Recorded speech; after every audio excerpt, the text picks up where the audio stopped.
안녕하십니까. 정통 경매 사례 분석, 경매 실무, 법률 전문성, 성실성 상위 1% 자부심으로 방송하는 정경사TV입니다.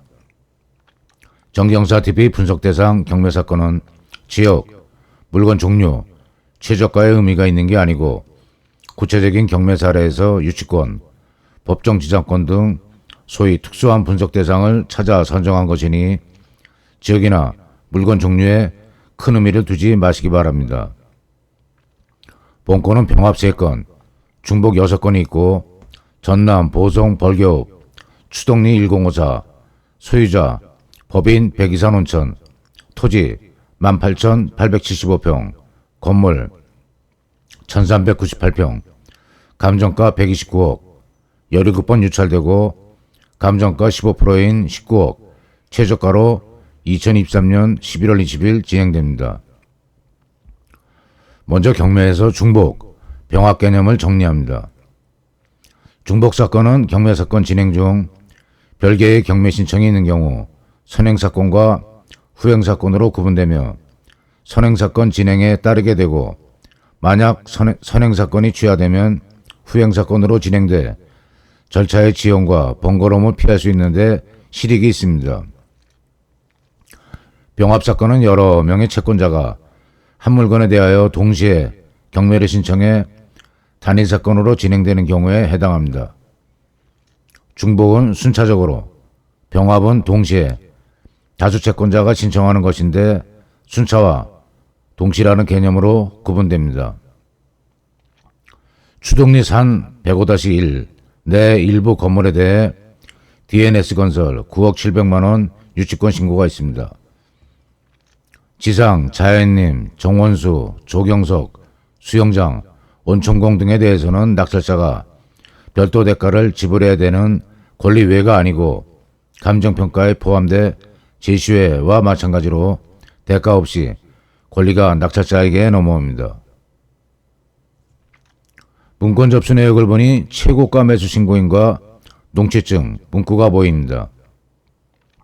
입찰기일 내역에 17번 유찰되도록 낙찰 기록이 없는데 영문을 모르겠습니다.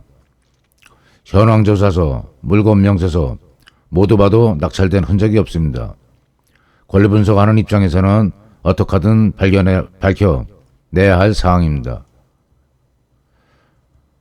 전체적으로 간단하게 정리된 경매 사항을 보니 작은 글씨로 물건 번호 2가 있어서 열람합니다.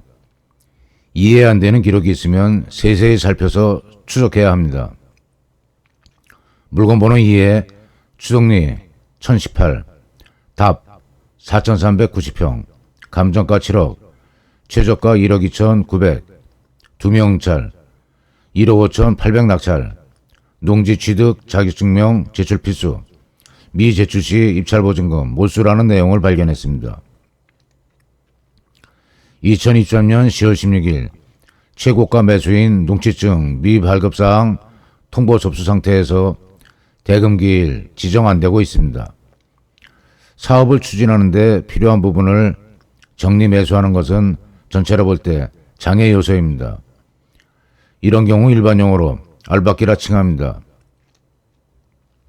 알박기 당사자가 소유자인 경우도 있으나 2022년 10월 16일 소유자가 분리매각, 취소 신청서를 제출한 거로 유추해보면 소유자 알박기는 아닌 것 같습니다.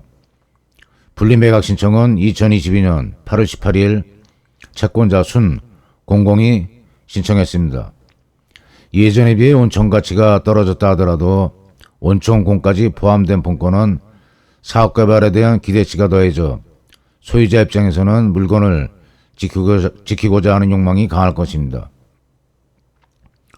온천공이 확인된 후 행정기관 허가를 얻어내고 건축까지 진행된 후 일부 잔여 건축물 공사를 하다가 분양 또는 운영에 차질이 생겨 자금난으로 경매가 진행돼 안타깝습니다. 물건 번호 2번 낙찰을 알박기라고 명칭을 붙였습니다. 전체 사업 추진의 부대 또는 필수 조건인 일부 토지를 별도로 확보하려는 낙찰에 대해서 알박기라고 정의 내립니다. 이런 관점을 반영하듯 물건 접수 내용을 보면 분리매각 신청과 분리, 취소 신청이 엇갈리고 있습니다.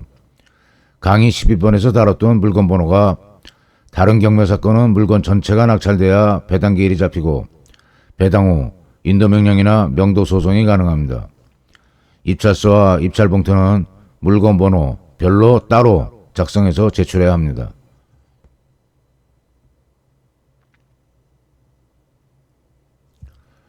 말소 기준 권리는 안모 2018년 2월 8일 설정 최고액 16억 5천만 원 근저당입니다.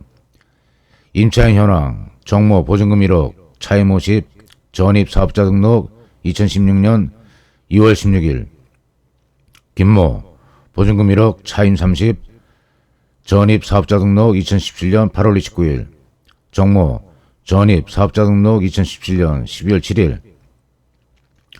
임차인 3인 모두 말소 기준 권리보다 앞서 대항력 우선 변제권 인정됩니다. 배당 신청 여부를 알려면 문건 접수 내역과 물건 명세서를 봐야 합니다. 임차인 산입과 사업자 등록하고 배당 신청 안에 낙찰자가 인수해야 합니다. 위 사실은 물건 명세서를 봐야 확인되며 최고가 매수 신고인으로 경매사건인의 이해관계인이 되기 전 유일하게 권리관계를 파악할 수 있는 서류입니다. 물건 접수 내역에 국세로 추정되는 국공공, 지방세로 추정되는 지방자치단체 앞글자와 공공으로 표시되는 조세, 금의 구체적인 내역은 최고가 매수 신고 후 경매기록 열람을 해야 알 수 있습니다. 유치권 여부 가부 판단을 위해 현황조사서를 열람합니다. 경매 개시 전부터 점유를 하고 점유 주석이 유치권 성립의 절대 요건인데 현황조사 시 법원 직원이 유치권 점유 사실을 1차 확인합니다. 유치권 점유는 직접, 간접, 보조 점유 모두 인정되며 일단 법원 직원 현황조사 시 점유 사실이 어떤 형태로든 확인되는 게 중요합니다. 본건 현황조사서의 소유자, 채무자, 임차인 점유는 확인되고 유치권자 점유는 기재가 없습니다. 이런 경우 유치권자는 점유 개시와 점유 지속에 대한 입증 책임을 부담하게 돼 불리한 입장입니다. 정경사TV 영상을 보는 여러분에게 당부드릴 얘기가 있습니다. 유치권 깨기, 법정지상권, 토지 취득하면 건물 소유자에게 이긴다. 지분 경매로 돈 벌 수 있다. 라는 얘기에 솔깃하지 마시기 바랍니다. 유치권, 법정지상권 소송기간에 대해 깊이 생각해보고 특수물건 접근하셔야 됩니다. 제가 나홀로 소송, 전자소송으로 친생관계 부존재, 확인소송을 제기해 승소하기까지 5년 넘게 걸렸습니다. 물론 유전자 검사가 불가능한 입장이라 증인, 증거로만 입증하다 보니 소송이 오래 걸린 이유일 수 있습니다. 재판부가 2번, 3번 갈리면서 변론 경신을 해야 하고 한 번 변론 기일이 진행되면 2, 3개월 후 다음 일정이 진행됩니다. 여러분, 유치권이나 법정지상권 소송이 진행되는 물건은 일단 대출이 안 됩니다. 경매 매수대금을 전액 자기 돈으로 놓고 3에서 5년 승소 패소에 대한 기약 없이 얼마나 지루하고 의미 없는 기간입니까? 입증이 확실하다고 판단될 때 비로소 소송을 진행해야 그나마 의미가 있습니다. 대법원 합의체 판결에 항상 소수 의견이 존재합니다. 하급심은 말할 것도 없이 판결 요지가 일관성 없게 엇갈리는 경우가 많습니다. 법조타운 길 하나 떨어진 데 위치한 변호사를 순차적으로 찾아 승소 가능성을 타진하면 여러 가지 의견이 나오는 걸 확인할 수 있을 것입니다. 소송을 하기 전 입증 자료를 내가 직접 확보하고 있는 건지 확인하려면 판례 검색과 사례 검색을 폭넓게 하는 노력을 충분히 해야 합니다.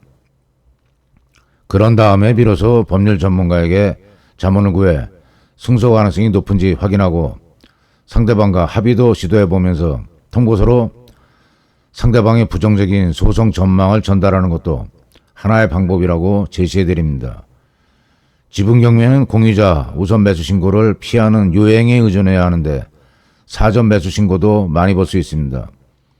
공유자가 우선 매수 신고를 놓치는 요행이 있어야 하는데 쉽겠습니까? 쉽지 않을 것 같습니다. 본건 유치권 신고한 DS건설 9억 700만 원은 점유 개시, 점유 지속 요건이 현황 조사서에 기재한데 성립이 불투명하나 속단하지 말고 입찰을 검토하려면 점장 답사가 필수일 것 같습니다. 요즘 휴대하고 계시는 모든 폰에 촬영과 녹음 기능이 있으니 점유권 표시 현수막이 있는지 여부, 만약 사람이 있다면 법원에서 현황조사 나왔을 때 점유 파악이 안 된 이유를 알아보는 과정에서 자연스럽게 유치권 요건 충족 여부 자료 확보가 가능할 것입니다.